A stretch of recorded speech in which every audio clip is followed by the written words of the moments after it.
And as I say, if anything comes up, just pop anything in the chat for us. Jamie, kick us off.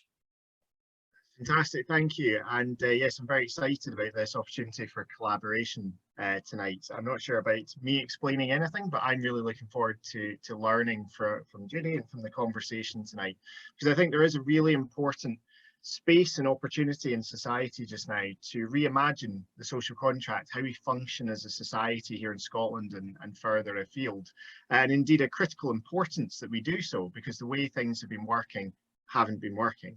And I think that there's a really important role that attachment theory and knowledge and practice can play in really enhancing and deepening the work that's underway. So I'm very much looking forward to learning more about that. As Catherine said, my name's Jamie Cooke. I'm Head of RSA Scotland. The RSA is the Royal Society for the Encouragement of the Arts, Manufactures and Commerce, which is a very long name. For essentially an old organisation that believes in people and in ideas and how you bring the two together to change the world. So we work across a wide range of different areas, have about over 30,000 fellows around the world, including, I'm delighted to say, Judy, who'll be speaking next, and who come from a wide range of different backgrounds, experiences and expertise, and really help to shape us in how we respond to the great challenges of our time. We were founded very much in the kind of Enlightenment period and out of that Enlightenment thinking. So although we were created in London, the role of the Scottish Enlightenment and thinking in Scotland has always been an essential thread throughout our history. And with about over 1,600 fellows here in Scotland, we're very much committed to continuing to explore the impact that we can have here in this country. What I'd like to do with this period tonight really is, just from my perspective and experience, run through, I suppose, the journey of the social contract in Scotland and the UK, really since that post-war period, where we created that great consensus, that idea that underpinned the welfare state, and yet which has been undermined and frayed and pulled apart over recent years. And I think puts us in a position today where, as I say, we not only have an opportunity to revitalise our relationships, but indeed a responsibility and an urgent need to do so. And so I'll maybe have a look through some of the reasons I think that undermining, that fraying has taken place, and really briefly touch on a few ideas that are starting to be explored as potentially new steps forward or new opportunities to respond to this challenge. And then hopefully, I'm very keen to see how we can explore all of those in more detail through conversation and questions later on. So as I mentioned, although the concept of a social contract is an older philosophical one, again very much rooted in the Enlightenment period, I think that critical period for here, the one that shapes us in much of our existence here in Scotland and the UK, is that period since the end of the Second World War, really growing out of that famous piece of work, the Beveridge Report by William Beveridge in 1942, going to have its 80th anniversary next year, which identified what he called the 5 giants that face society. These 5 huge problems that had to be addressed if society was going to improve itself to respond to the issues we face. Want, squalor, disease, ignorance, and idleness. These were these categories, these broad areas that he felt society had to come together to respond to find opportunities, new policies and approaches. And it also reflected that period coming out of the Second World War, where people had experienced shared hardship, shared loss, shared sacrifice. And there was very much a feeling as people returned from the horrors of war, that we had a duty to each other, to those who had stayed behind and to those who had suffered, to actually give them that security, that concept that there's a net you don't fall beneath. It was very much rooted in a belief that you can't predict everything that's going to happen in people's lives. We can all experience hardship, we can experience change, we can experience loss. And society was there to provide that safety net, to protect people from falling too far, moving away from that period of the Victorian ages where you had poor houses where people were thrown into these issues, regardless of what had got them there, into this idea of a shared endeavour, and one that I think it's really critical to note, broadly was shared as a goal across the political spectrum. This wasn't just a policy of the left, even if it was the Attlee government of the post-war period who really delivered so much of the welfare state that we see today. But broadly speaking, it was a goal that was shared across the right and left of the political spectrum in the UK. And that really drove that period that saw the creation of the NHS, of our modern welfare state, the introduction of so many areas of social security and of protection for people. Rooted as well in a world where work was the best route out of poverty, where the idea that you could have a job for life, that if you worked hard at, you could progress, your wages could increase, you could become more financially secure, where each generation could expect to be doing better than the one before it. We'd have access to housing, we'd have access to better health, and we'd have access to increased wages. And we had that period of time where this was a relatively shared, unified goal, aspiration, and indeed experience across the UK. But we really have seen that experience and that drive start to fray and be pulled apart over the last few decades. And I would argue that some of that's been deliberate and ideological, and some of it has been through that process of time of taking things for granted, of not evolving. Beverages giants haven't gone away. We've made some progress with some of it. We can see how certainly we've seen positive impacts in many ways against disease, around spread of education. Although it's quite often the progress has maybe started to stall over the last couple of decades. But we've also seen that the nature of some of those challenges have changed and evolved, and our systems haven't changed with them.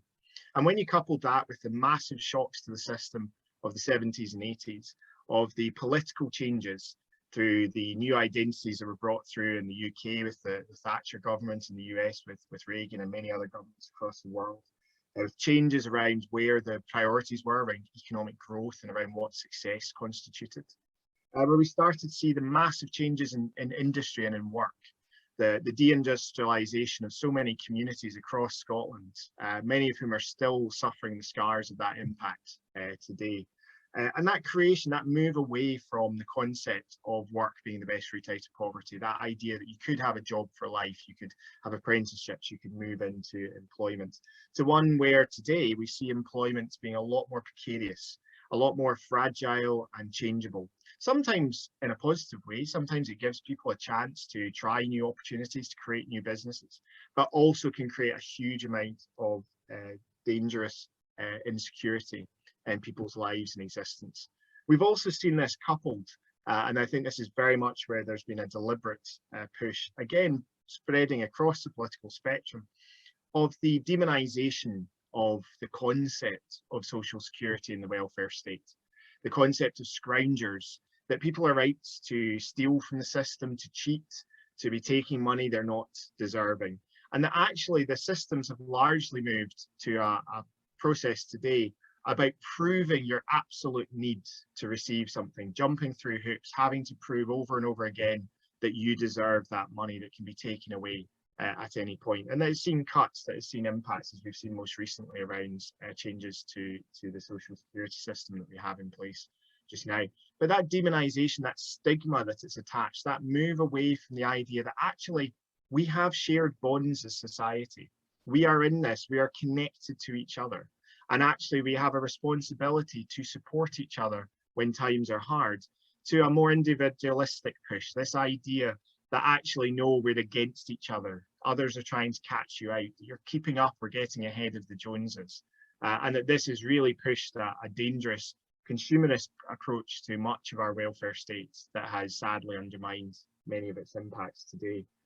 We've also seen these significant shifts. As I say, the deindustrialisation, the fragmentation of so much of our working life does open opportunities, but we can see changes coming again to the workplace.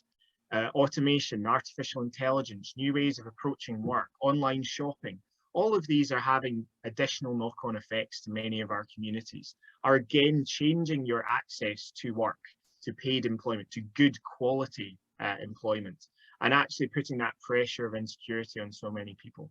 We're seeing that change dramatically away from the concept that each generation would do better than the one before it. It's a position now where younger people, the generations coming through, are actually in a more challenging position around finances, around access to housing, as we've seen housing costs explode after many policy choices of the 70s and 80s. We've also seen that continuing gender imbalance across the spectrum. So whilst there's been aspects of progress, still nowhere near close enough what we would have expected to see in a society and a functioning economy trying to move towards a better, more fair, more equitable contract and basis to it. And so that has severely undermined that contract that we had in place, largely in many ways removed it. And it's partly been because of that targeting and of that introduction of the presumptions, the sanctions, the ideas that you need to jump through to show that you deserve something. There's no surprise to me in many ways that one of the services that retains the strongest support and pride across the country is the National Health Service. The service that still remains universal, accessible to all at the point of need, that isn't targeted and focused. Where we've seen a lot of the support originally, housing support was intended to be much more open to everybody, becoming targeted. Often these are the areas that are most easily attacked and undermined by politicians when it comes to an election or when it comes to cutting costs. And of course, that is all coming to a dangerous head now with the challenges that we've seen most recently. So the COVID-19 pandemic, which I would argue has not really created new challenges for society. What it has done is shone a light on the challenges that were already there. Those insecurities, those imbalances that existed have been put front and centre that we can't avoid them. We've seen the people who've had to continue working through a pandemic, even when the advice is to stay at home, because they're working for the companies delivering goods that they have to rely upon, their jobs rely upon in self-employed perspectives. The people falling through the cracks in universal credits because it's not set up to function adequately as a system. And all of that tying into, of course, the biggest challenge of our time, the climate emergency, the impacts that we can start to see across the world and starting to drive fundamental changes. We've just had COP26 in Glasgow come to a rather underwhelming conclusion in many ways. And yet we can see this impact that, again, this is driving on so many people. We need to find, from my perspective, those bonds again, those opportunities to connect, to share the risk and the opportunity that comes within society, and to recognise that that's actually a strength for us as a society. That doesn't undermine us, that doesn't take away or ruin our financial chances. It actually is the bedrock, the foundation that we require to really see ourselves grow and flourish in the world ahead. We don't, I think, with the threats that we face just now, want to simply survive. I think we want to see people thriving within that, and that requires us to reimagine, revitalise and re-engage with that social contract, that relationship we each share with each other and also with the state as we move into the 21st century and beyond. And it's interesting to see that there are some policy areas, there are areas of discussion really coming to fruition here that show that there is this appetite and recognition that things have to change. The early stages of the COVID-19 pandemic really showed us this. You know, for a while, the common refrain from everybody was it's time to build back better, that we can't go back to the way the world was. We've seen the failings of the systems we have in place. We need something new. Of course, the challenge is that very quickly that language can be co-opted and taken in different directions. The status quo is a very attractive one, particularly for any of us who benefit from it. And we can see that some of that initial energy and drive for change that we had during that lockdown period here, some of it has started to dissipate. But it isn't gone. There are alliances driving change and ambition that I think we can still really look to put our energies in to take forward. I just want to flag up a few ideas that are bouncing around just now, to me start to show that reimagining, the fact that this social contract of the 21st century must be a multifaceted one. It must be able to respond to change and to adaptation. It must be able to evolve as our giants evolve with us, not be less stagnant or presumptive of past challenges and opportunities. I think we've seen here in Scotland a huge movement around the idea of a well-being economy. This is the concept of fundamentally shifting the drive of the economy from that of gross domestic product, GDP, the idea of growth, financial growth at all costs being the sole definition of success, to one that starts to change what we constitute success is looking like. That success is a secure economy that can flourish sustainably, that isn't exploiting the world beyond its ability to be sustained, that actually encourages and brings as many of our fellow citizens into that economy as possible, that puts well-being, that puts the individual worth and importance of each person within society at its heart, not this concept of simply cash growth at all costs. It's a radical and fundamental shift, and yet we're seeing it grow around the world. There's a network of well-being governments across the world, Scotland being one of them, with Wales, Finland, New Zealand, and others. There's a drive around new economic models. So some people might know Kate Rayworth and her donut economics model, that idea of finding this sustainable concept in the middle. And for me, it really strikes me, it's about this idea of reclaiming this word of growth. Growth has become a dirty word. Growth is a bad thing, because what we've seen with growth is uncontained, unrestrained exploitation of people, of the planet, and we're seeing the repercussions of that in many different ways. But growth at its heart, that controlled natural growth, is what we all want to see. It's what we want to see as human beings. It's what we want to see in nature. Growth is the fundamental drive that we see all around us. And it's about reclaiming that positive growth, that idea of where we come into this. And this to me is where I'm really keen to see that the theory and logic and practice of attachment can really start to give a depth to that perhaps sometimes we hint at, but I'm not sure we've always fully engaged with at this point. We're seeing those other changes around approaches to social security, to how we function, how we respect each other as individuals. I spend a lot of my time working on the idea of a basic income, also known as universal basic income, and many others. Now, I'm not going to go into detail here because many people have been bored listening to me before about it, but it's an idea that's an old idea that shifted rapidly to the heart of political discourse, where only a couple of years ago no one was talking about it, and yet now we're in a position where the Scottish Government, where Nicola Sturgeon has said it's an idea whose time has come, that the Director General of the United Nations has said is almost inevitable in terms of its need.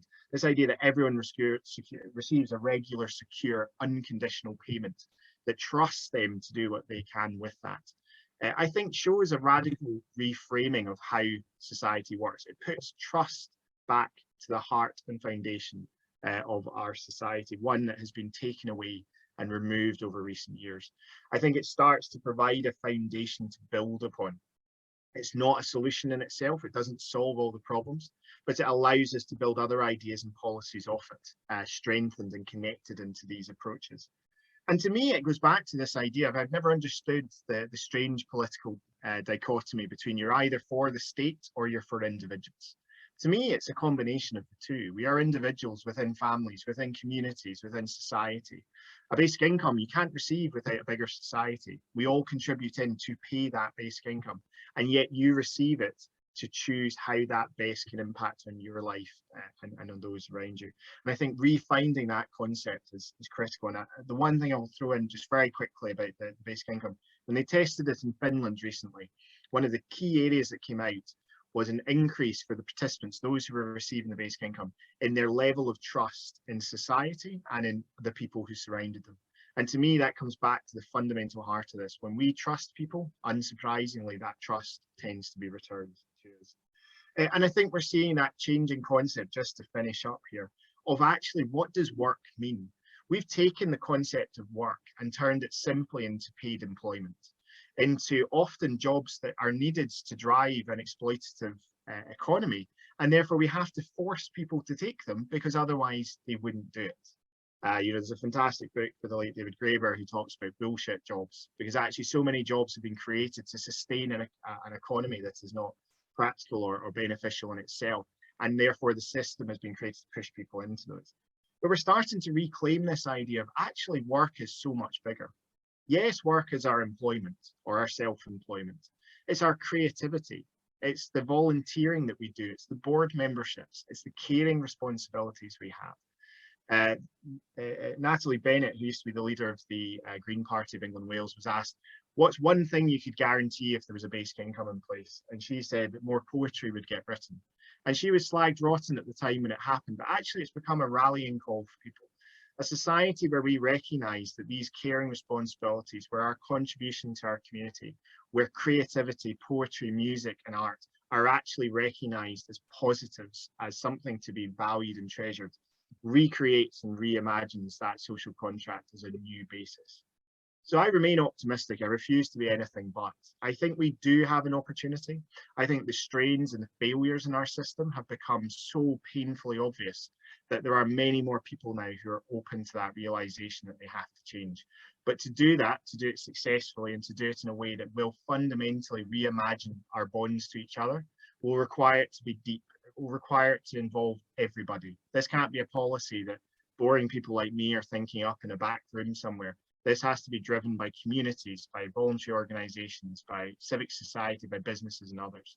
And I think places like this, the conversations we're having here and so many of the others that are taking place are absolutely fundamental to that. So I'm really looking forward to hearing how we can add the depth to that, how hopefully we can start to expand upon it, and where some of those other areas that I'm sure all of you are working on can really start to take that into practice and help us learn from the experiences that people have on a day-to-day basis.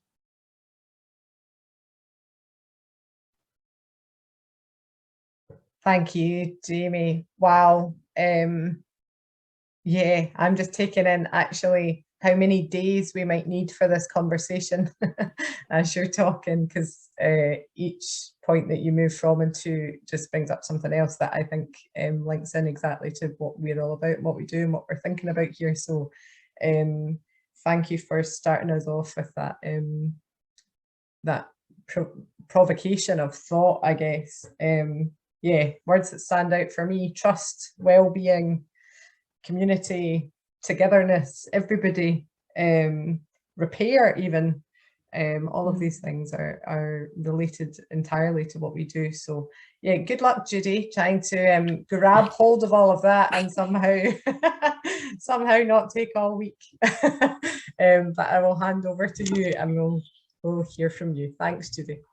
Thank you. That was really, really interesting. And I hadn't actually prepared anything for tonight because I wanted to see what Jamie said. And I feel really, really pleased, because if I tried to prepare anything, it would have been completely irrelevant. I want to say, it's interesting you located the social policy story beginning with Beveridge just after the war. And actually the attachment story starts at the same point. John Bowlby was dealing with, or trying to make sense of, the distress and pain and difficult behavior of many children who'd been evacuated, whose bonds of attachment had been broken, who had experienced loss and real difficulty, and actually what had happened in terms of the consequences in their capacity to love, to care, to be able to trust, and to actually be able to be functioning members of society. So that's where the attachment theory began. So it's interesting because what you've been talking about is the importance of trust, and that is exactly where we start when we think about attachment, because attachment is about a very early, well, it's lots of different things, but it starts at a very biological level of an infant, a helpless infant, needing to be able to engage an adult member of its species, which is not just humans, to look after it. And when that infant is cared for sensitively, thoughtfully, responsively, most of the time, not 100%, any of you who are worrying about your incapacity to always be loving and delighted by your children, but most of the time, enough, then what's created in that child is a fundamental basic trust in people. People and the future. That other people are pretty okay. They're good, they're nice. They're going to be nice to me, and I'm going to be nice to them. That's really the oil that can grease the wheels of social policy that you're talking about, Jamie. Because actually, if we can get a move towards more people having those experiences in infancy, but continuing throughout their life, because although you can have a secure attachment in infancy, you could equally well end up having that destroyed by trauma or inequality or grinding poverty or a whole range of other things that can undermine that basic trust. But also you can start off in very difficult situations, and by meeting people who are different, who respond to you as though you are a valuable human being, And those people can be professionals as much as they can be people that you meet in your social life, but that can create and redevelop a possible belief in and trust in other people. When you trust other people, it's what you said, the universal basic income comment from Finland was really powerful, because when you are trusted, the more you are trusted, the more you are able to trust. And that reciprocal relationship is at the heart of attachment. That an infant will be well cared for, but that infant will give back in all sorts of different ways. They become trusting and trustworthy because of the experiences they've had. They can learn empathy. They can learn to care about other people. They look up beyond immediate survival to see others who are distressed and can reach out. That is when you come to what's attachment about, that's what it's about. It's about a biological imperative for survival that has been hijacked by human development as the best and easiest way to develop the social and emotional skills that we need in order to relate to each other in a humane way. So, what does that mean?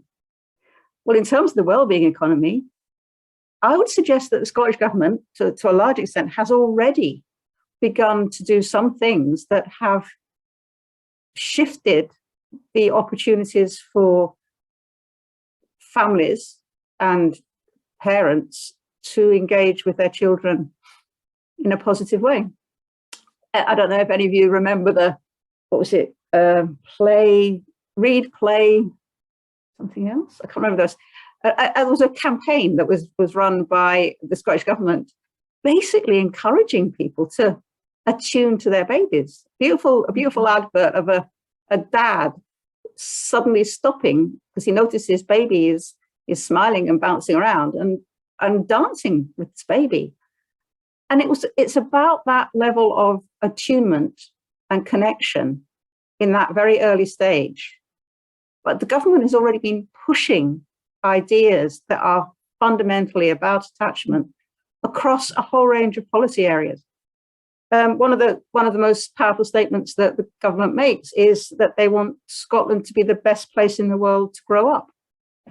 And that again is about both providing the big things like money and houses, employment, health, but also the emotional and social experiences that enable people to relate in a connected way to each other. I've been talking mainly about small children because that's where the attachment relationship is most obvious, most well understood, and most generally recognized.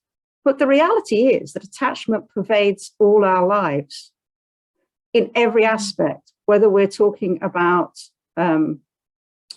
how we care for our elderly parents, how we relate to each other at work, whether we have an environment at work that allows us to be the best we can be, or are we expected to meet punitive targets that are actually destructive of connection and warmth. That's not money, actually. That isn't a money or costly change.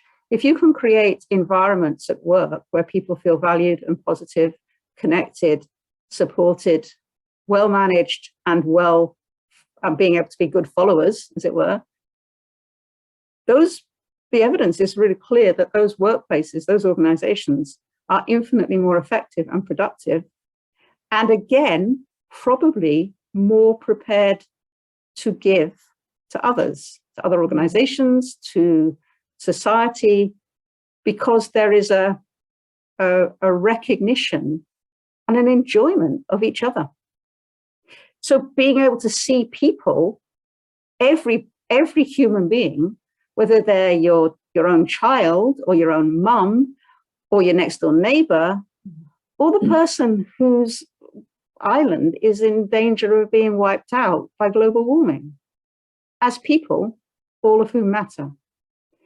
And when I say attachment is the oil for that, it's the space in which, if we're able to really get that understood, and not just understood at a head level, but understood at a feeling and an emotional level, then I think we would actually have a situation in which the world would be transformed.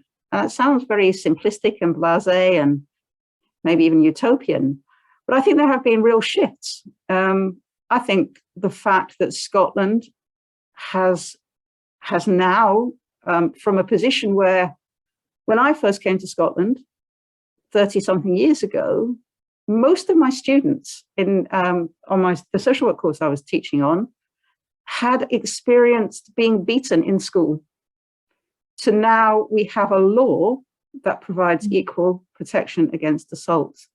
That is a massive change in 30-something years. That's huge. And that's actually transforms the quality of experience for children when that isn't what's happening to them on a daily basis in the other place where they need to grow up. So we now have generations of children who have not been beaten in school. We are increasingly getting schools where attachment focused and attachment informed trauma sensitive practice is happening, where people are aware of the anxieties, the distress of individual children because of their own adversities, but also about the level of anxiety that any typically developing, well-loved child may experience at various transition points, or just because today they've got an off day.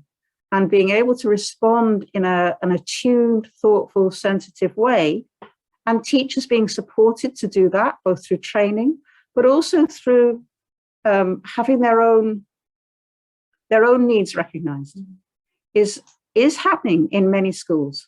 Not all of them, but many.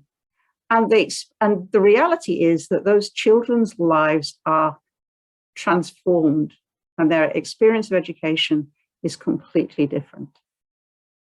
The same thing has happened within children's social care. There's a much greater understanding and awareness of those kinds of aspects of how we can change children whose life experiences have been really often very dreadful, change the trajectory so that instead of becoming the statistics of being the one in prison, unemployed, psychiatric hospital or dead, we have young people leaving care into successful jobs, training, setting up their own businesses, becoming university students. Again, that is not across the board, but it is much, much more in evidence than it has ever been. So I think there are real shifts in the way that society is already drawing on some of the ideas from attachment.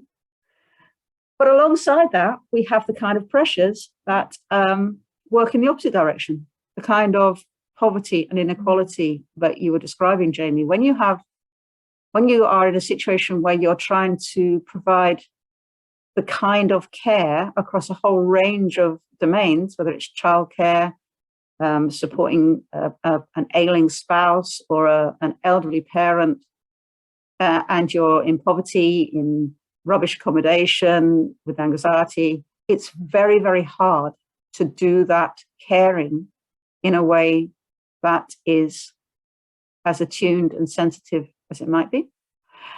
And when your experience is of being told on a regular basis that the reason you're suffering is because that other person on the other side of the road who's got a different colored face or comes from a different country is the reason that you're suffering, then instead of being able to do the caring, empathic capability of looking beyond oneself, you're forced back into survival mode.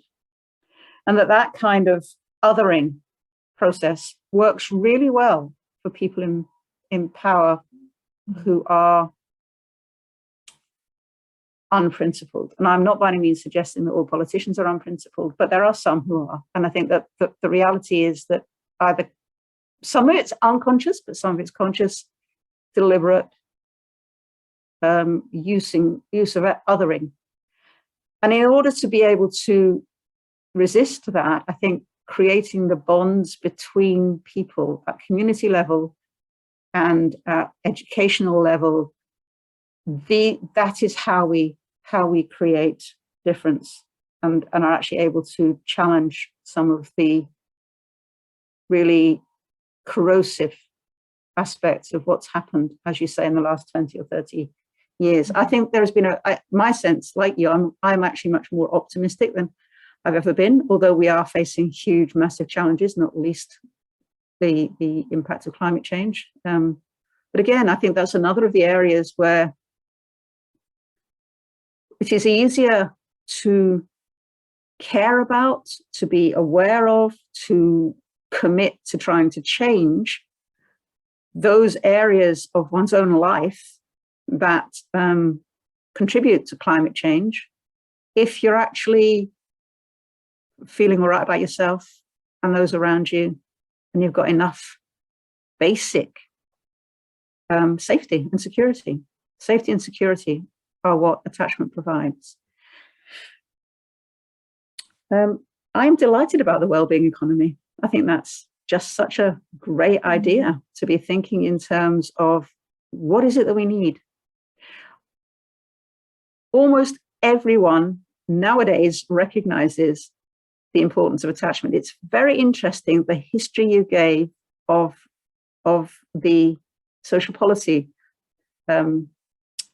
context since the war, because actually it's been a very similar, not about 20 or 30, no, 30 years ago, 30, 40 years ago, round about the time when the social contract started to fray, we actually lost sight of attachment.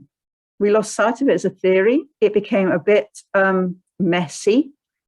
People were demeaned by, if they wanted to hold on to the idea that attachment mattered, they were seen as really stuck in the past. And actually everything became about focused, short-term interventions that in no way created dependency, because that was a really bad thing. Dependency was bad. And I think that's actually a reflection of what you were talking about in terms of the social contract, because actually we are dependent on each other. We need to be dependent on each other. I'm not just dependent on my wife. She is dependent on me. Interdependence is great. And that is one of the things that we need to shift into an idea of the interdependency of all humanity. And attachment theory helps us to work out how to get there. I don't think I need to say anything else. Is that all right? Fantastic. Thank you, Judy. Yeah, like I said earlier, my goodness, this topic can just go on and on and on, can't it? So I'm sure you could have said lots more, but I'm wondering whether this has stirred any thoughts or questions for anybody who's watching, or any comments that anyone has as we're kind of taking in some of this. I think there's a lot of information and a lot of different concepts. It makes it a very wide topic, when actually a lot of what you're describing, what you're both describing, is actually some very simplistic, very basic points in here.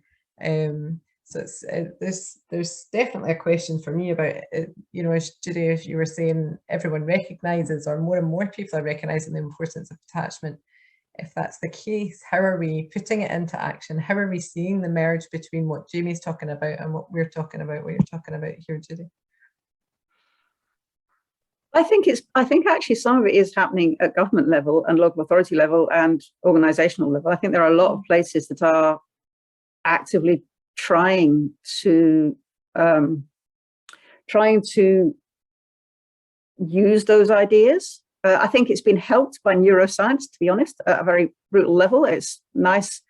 Neuroscience has given us the the shiny new take on attachment. It just means that we've been told something that we already knew, but we've been told it by scientists rather than practitioners. The other thing, though, I would really strongly say is I do think it's the up and down at the same time process.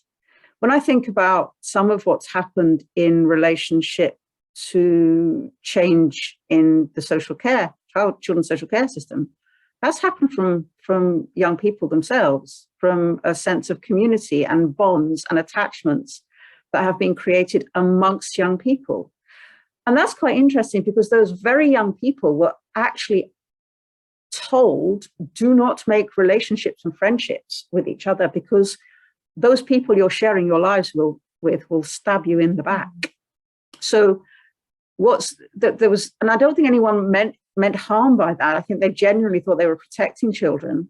But the reality is that rather than supporting connection between peers, what we did was we actually actively undermined them. But the reality has been that those young people have found themselves. They have found themselves in different organizations, through advocacy organizations, and have come together to create a community that has had some power. And I think that that's probably true for a lot of organizations. What's really important, though, is to make sure that is responded to, I think, with care and love and a recognition that some of what will be being said will be quite hostile. And I think if you think about the trans community, I think that's a similar experience of some of the ways that things are expressed can get in the way, and you can end up with another kind of othering. So it's about how to hold on to the connectedness and the community rather than having allowing or going along with actually the kind of the othering of whoever it is that people have felt hurt by. Yeah, can I just jump in there? I think that's really important. I think that othering, that polarization, is one of the big fault lines we can see in society. Yeah. And it's precisely that. It's because, as you say, it's the competition that's been created. It's this idea that everything's a zero-sum game. Yeah. So if this person's rights are increased, mine are going to be diminished, rather than actually we're all going to benefit from this together. And it's weird because it's this perverse logic where we've been sold an economy that says, well, if these people make more money, everybody else will get dragged up with them. But yes, at the same time, if we give these people more rights, it's going to drag everyone else down. It's this kind of contradiction that's between them all. I think you're right that the environment we have in Scotland, I think in terms of a policy level, is much more open than perhaps it would be certainly on a Westminster level just now. I think there's a couple of challenges with it. One, I think, is we do convince ourselves in Scotland that we are, much more progressive and forward thinking than I actually think we always are in reality. So we've had the same media messages about scroungers and cheats and how everyone's out to get each other, as much as anywhere else has. And so I think we diminish ourselves if we don't acknowledge that some of those same pressures and splits, and goodness knows in Scotland, we often give them our own shape or colour or football related, religion related themes. We are no shortage of our own polarizations. I think the other thing that, and to me, this is where I think there's a critical role for Scottish Attachment in Action, is I think there's an openness from government and across the political spectrum in Scotland. I think that's a really important space to connect into. I don't think it's necessarily rooted, though, in the depth of understanding that maybe in some ways you're very generously giving credit for, that actually there's a kind of natural inclination of, well, we want to be a well-being, forward-thinking, progressive country, but it's maybe lacking some of the depth of knowledge and theory that helps to keep that rooted. And that's where my only concern is, that sometimes therefore it can be a little bit, we do a nice bit here, but it's not joined up into a cohesive overarching package. And I think that's where there needs to be a recognition that says, the beauty of this is that so much of it is instinctive. When people are given that space, this is how they behave. But having that knowledge and theory and practice behind it will deepen that, and will, and I know that's much of the work that you do with various groups. But I think it feels like it's maybe a missing depth or foundation to policy debate in Scotland that really could enhance not just the quality of debate, but actually the impact and the rooting of it into real change. I think you're 100% right. I remember it was the early years. What's it called? The early years? Collaborative. I was going to say collective. I was obviously in a different kind of space. Yeah, the early years collaborative. That was a real attempt to do something. But I can remember feeling my heart sink when one particular local authority had on their aims to have 100% of children securely attached. And I went, whoa, I don't think you kind of understand. I don't think you understand. That's not a realizable aim. That's not a smart objective. But I know the emotion, the desire, the wanting to be right and to do the right thing was really palpable. But you're right about how to do that in a way that was realistic, that was not simplistic, and therefore, as a result, likely to lead to disappointment. Because I think that's the other bit is, we are human beings who although we now have a global perspective, the danger is that we haven't completely evolved from being tribes, and that when you've got the aim would be to have an attachment perspective that was global, that you had a global capacity to care about everybody. But the reality is that we probably can do that at an intellectual level, and at some level our heartstrings get tugged as well when we see awful things, but our active capacity to care is probably still at the level of a tribe, and that's not anything like the whole world. So trying to find a way to create a kind of a web of attachment that spreads across the world, I think is a really complex thing to do. But it needs to be an interconnected web, not lots and lots of separated off cobwebs.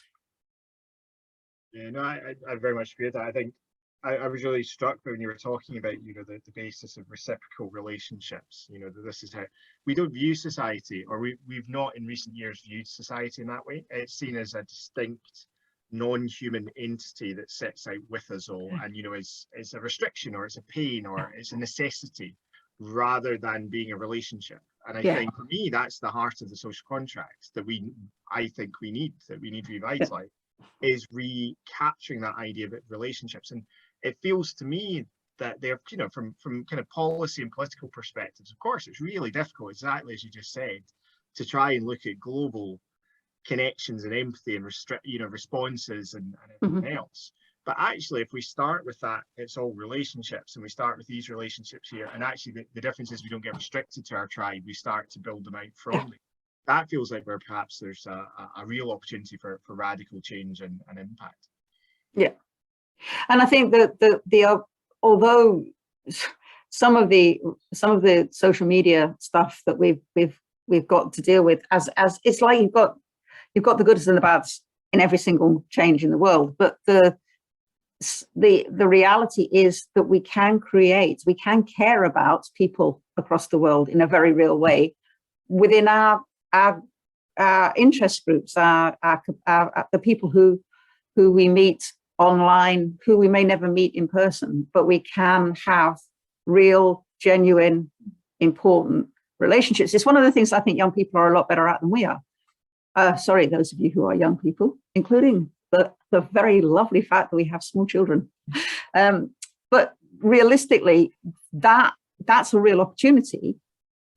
How again, we manage to ensure that, how we find a way for the positives of that potential set of cross-country interest, ethnicity, gender relationships to to happen, and not to fall into the vileness of trolling and the kind of what we've seen in some of the most horrible kind of polarization.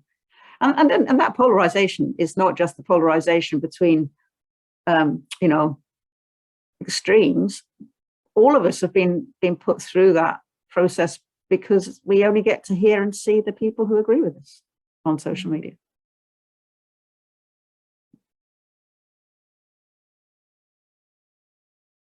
I think other people should talk to us. Judy, you're lots of questions still throw in, but yeah. You're right there. People are talking to us, so give us 2 seconds and we will respond to them. 2 seconds. We have any observations on Scotland's drugs deaths and out of control drug use in relation to what we're talking about just now? I mean, if I can jump in there, for me, I mean, there's a number of routes that can connect into those, but I think, there's a reason these are talked about as diseases of despair.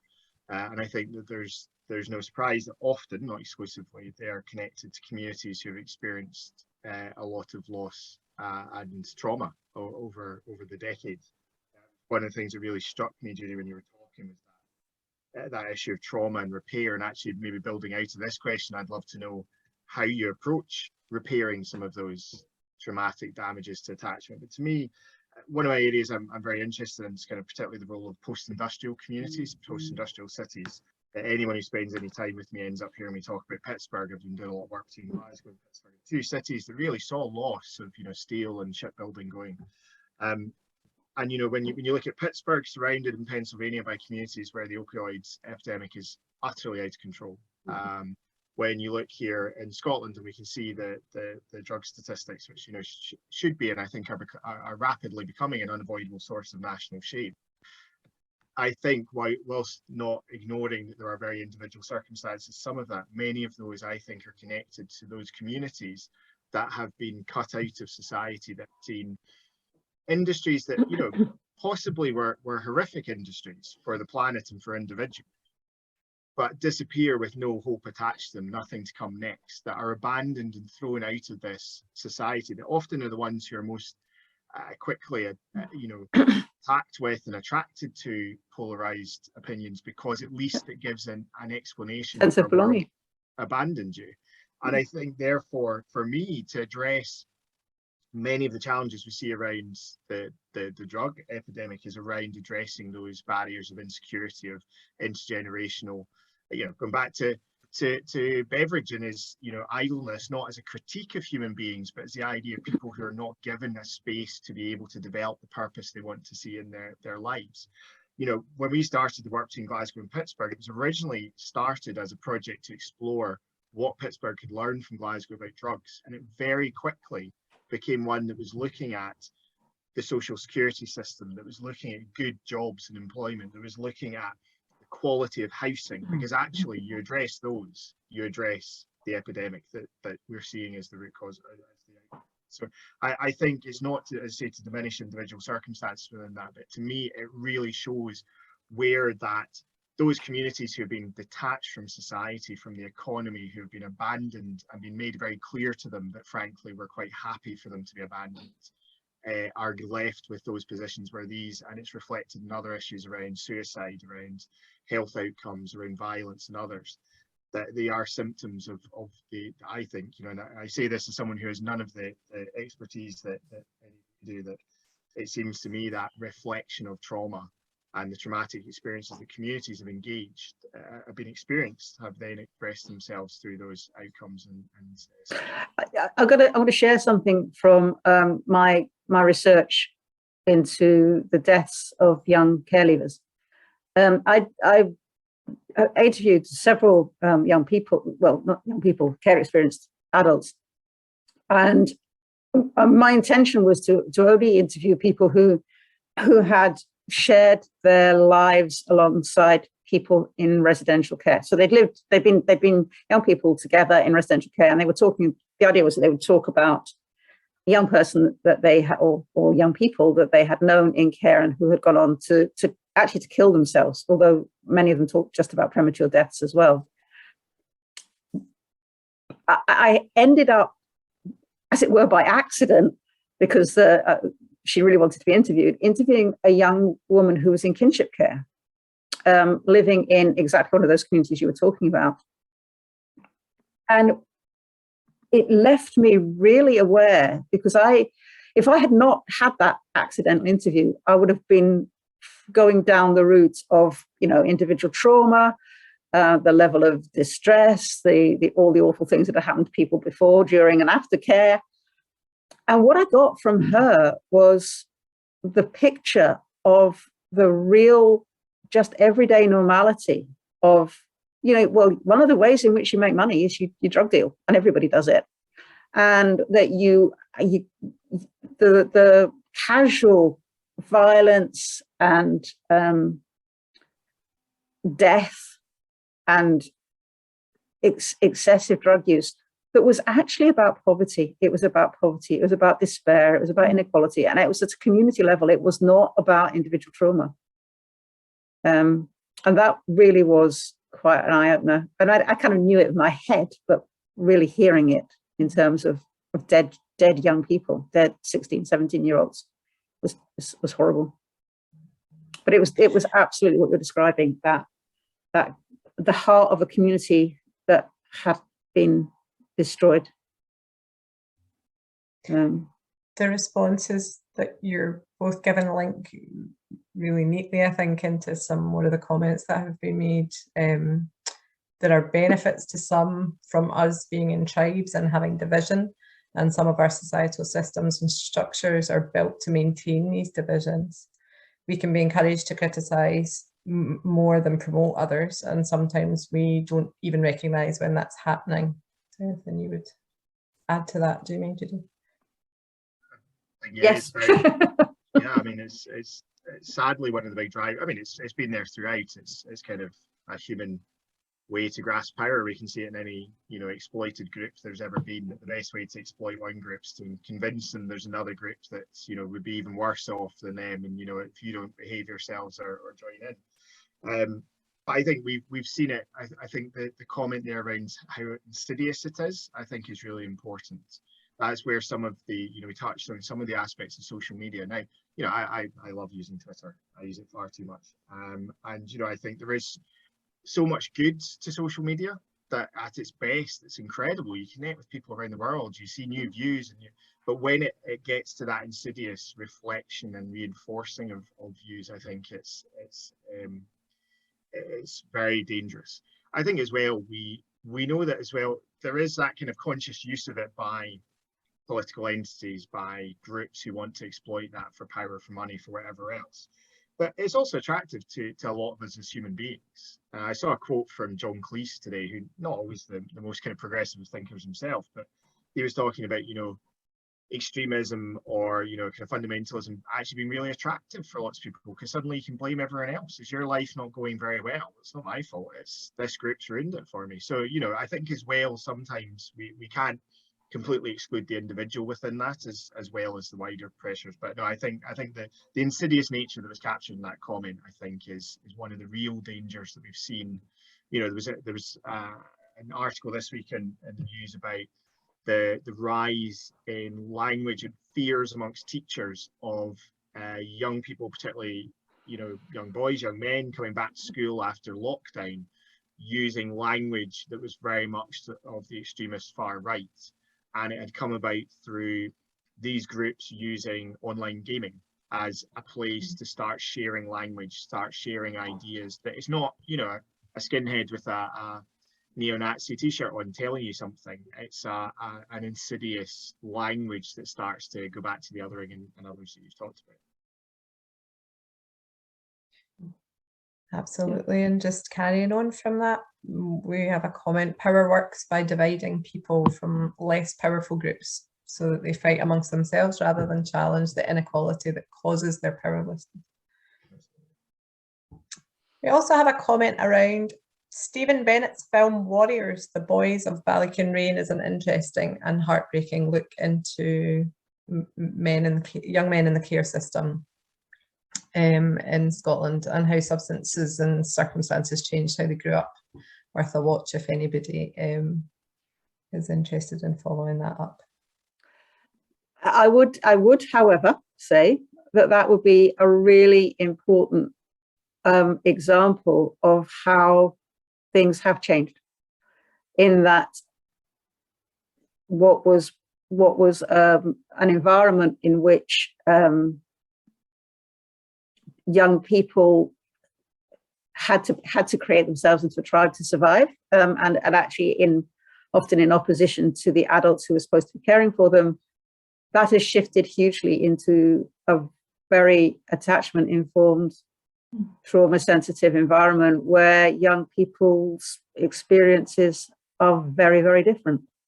And the kind of care and the continuing care and relationship that they are experiencing is quite inspirational. And that's reflected across the care system, that there's a lot of that kind of quality of thinking and work and experience that is fundamentally repairing trauma.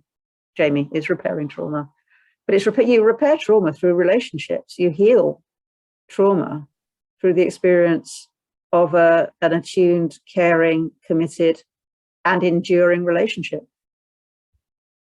Yeah, I think it's not an area, and I think it's really fascinating and positively promising to hear what you're talking about. I was really struck recently with the basic income discussions. We were talking to young care leavers in Scotland, because certainly the Welsh government's committed to a pilot with young care leavers in Wales, and we were looking at whether we could do something similar here to tie into that. It's been tried in other parts of the world.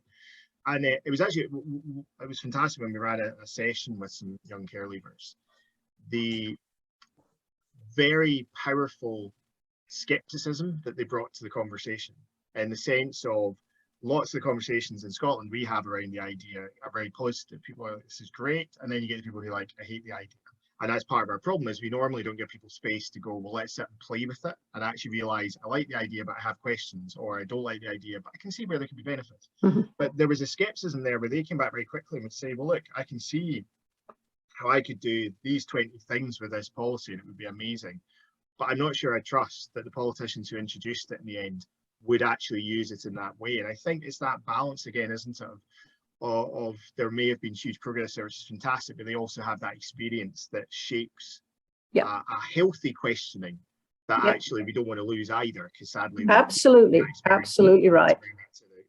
We need to maintain and acknowledge agency and capacity rather than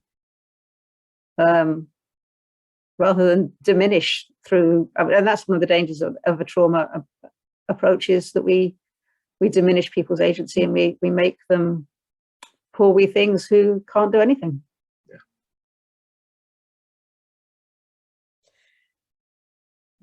Edwina here is picking up on the divide and rule aided by the algorithmic, thanks for that word, Edwina, internet. And I think for me it picks up on the kind of the theme that you've both spoken about the evolution of both the things that we're merging here, the evolution of the social contract and the evolution of attachment over the years. You know, it's like, well, how do we respond differently in this different world, and a world that changes every day by the looks of it in terms of social media. How do we stay connected, use the connections in positive ways, and stay curious to how we can move forward rather than seeing destructive things coming out of it. We've got another comment: the lack of vocational training in schools is a problem. Many pupils isolated by traditional schooling. Any thoughts? Yeah, I mean, I would say that's definitely a case. I mean, the approach in Scotland is supposed to be a much more creative and open one, but I think not often the way that's portrayed or introduced people can be quite disconnected. I think for me, it's also about recognizing, you know, it's a cliche, but so many of the jobs and careers that people are going to be involved in, young people in future, don't really exist yet. And we're still kind of, you know, pushing them through set ways that have happened previously, instead of recognizing that many of those skills, to be creative, to be confident, to be connected, actually are going to be even more important than, you know, ticking a box of X, Y, or Z, you know, qualifications at a certain point. I think for me, it's really interesting to see as well, it goes back to this, cultural legacy of communities as well. So I hate the fact of when you bind people into the past. So for me, there's a really frustrating glorification of past on the left as well as the right. So sorry to say one of those horrendous name dropping things, but I happened to be on a round table once with Ken Loach, the movie director, and he was waxing lyrical about how what we needed in society was the full nationalisation of all services and a return to the good old days when you had mining communities and they would rally around. There was a sense of community and shared endeavour, and it was like, yes, but people also died really young and lived really horrible, difficult lives in careers that were exploiting the planet and are not sustainable. My dad was a bricklayer, and his biggest goal in life was to make sure my brother and I never went down the same path, because although he was very proud of his personal career, he didn't want that for my brother and I. And I think that glorification of it can be really dangerous. However, if we also miss out on celebrating where there is pride to be had, so I mentioned the Pittsburgh example, they take great pride in that industrial heritage. They don't expect to go back to steel and aluminium, but they take pride and say, well, how can you take that approach and bring it into the 21st century? So I'm working on a project just now looking at creating a maker space in Inverclyde that's going to use new resources to help people start to develop new skills to tap into one of the new growing industries in Scotland, which is the space industry. So we've got satellites being developed in Glasgow. We've got a new spaceport opening at Prestwick Airport. And yet you've got these communities in between who have no roots to engagement with them. And yet we're the communities that were building the ships that went across the world, that were the heart of IBM in Scotland until it removed. And you have this history and legacy that we don't want to go back to, but we want to capture and build on as well. And I think within the education system, we need to find that person-centered space for people to really start to change and adapt and be able to engage that in a lifelong way, not just in a school-based one.